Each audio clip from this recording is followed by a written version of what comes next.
સુરતથી માત્ર 14 કિલોમીટરના અંતરે રાજસ્થાન થીમ પર એક રેસ્ટોરન્ટ બનાવવામાં આવ્યું છે, જ્યાં ગયા પછી આપણને એવું જ લાગશે કે આપણે રાજસ્થાનમાં આવી ગયા છે.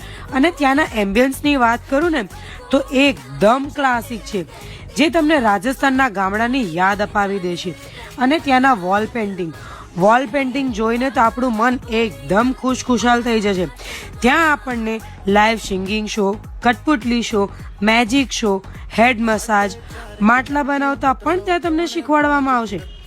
અને બીજી ઘણી બધી એક્ટિવિટી તમને ત્યાં કરવા મળી રહેવાની છે. અને ત્યાં તમને એકદમ પરંપરાગત રીતે બાજટ પર બેસાડીને જમાડવામાં આવશે. ત્યાંના દાલ બાટી અને ગટ્ટાનું શાક ખાવાની તો મજા જ પડી જવાની છે. તો રાહ નહીં જોતા, આજે જ પહોંચી જજો ચોકીદાની. અને હા, અમારા પેજને લાઈક, શેર અને ફોલો કરવાનું ભૂલતા નહીં.